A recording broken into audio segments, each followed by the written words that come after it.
Pernah nggak sih kamu ngerasa seolah-olah udah ngejalanin banyak banget kehidupan, padahal ya masih di dalam satu tubuh yang sama? Kali ini kita mau coba merenung bareng-bareng soal samsara, sebuah perjalanan puitis tentang gimana jiwa kita berevolusi lewat berbagai fase kehidupan. Yuk kita selami perjalanan ini sama-sama. Kita mulai dari doa yang mungkin udah akrab banget di telinga kita, yang sering kita ucapin sebelum tidur. Dengan namamu Tuhan, aku mati dan hidup. Kalimat ini sebetulnya jadi gerbang buat kita ngerti. Hidup dan mati itu bukan dua titik yang jauh banget terpisah, tapi sebuah siklus yang terus berputar, bahkan di setiap napas kita. Nah, konsep inti yang bakal kita bahas itu namanya layer kehidupan. Coba bayangin deh, kesadaran kita itu kayak lapisan-lapisan bawang. Setiap kali kita ngalamin perubahan besar, ngelepasin ego lama, atau ngelihat dunia dengan cara yang baru, satu diri kita seolah mati dan yang baru pun terlahir. Sekarang, yuk kita mulai telusuri setiap lapisannya. Perjalanan jiwa ini dimulainya dari tempat yang paling rapuh.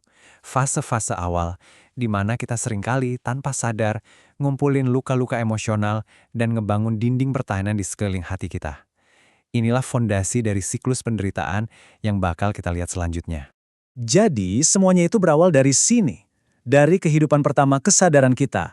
Sebuah jiwa yang masih polos banget, yang kemudian dihadapkan sama tekanan, harapan, bahkan rasa iri dan eksploitasi dari dunia luar.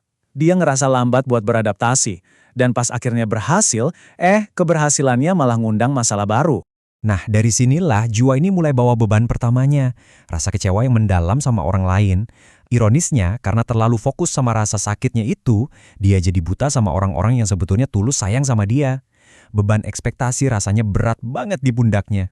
Dan dengan semua beban kekecewaan itu, fase kesadaran ini pun perlahan pudar.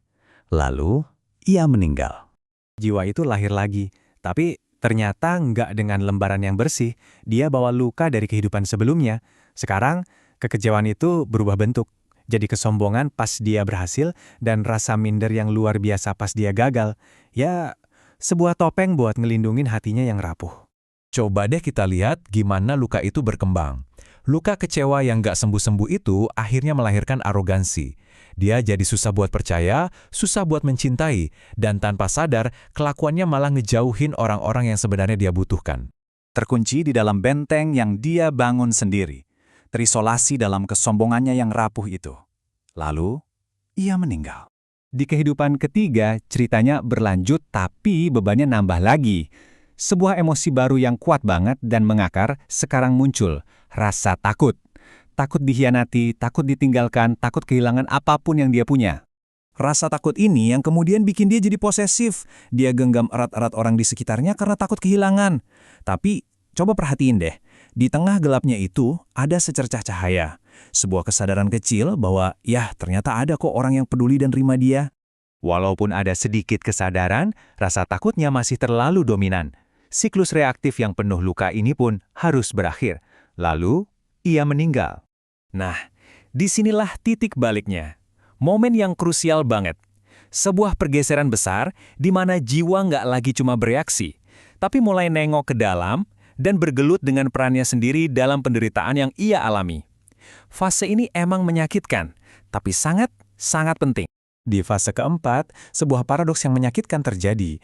Karena saking takutnya ngerasain sakitnya ditinggalin, jiwa ini sekarang ngambil langkah ekstrim. Dia milih buat ninggalin duluan. Sebuah upaya putus asa buat ngontrol rasa sakitnya. Ini fase yang rumit banget. Tindakannya memang salah. Tapi coba lihat apa yang dia bawa kali ini. Untuk pertama kalinya, ada kesadaran akan rasa rindu dan welas asih ke orang yang dia tinggalkan. Ada penyesalan. Ini adalah benih empati yang mulai tumbuh.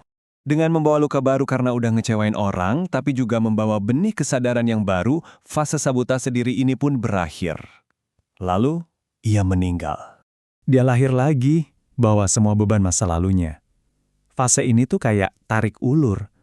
Ada momen senang, ada sedih, ada marah, maafin, terus bareng lagi.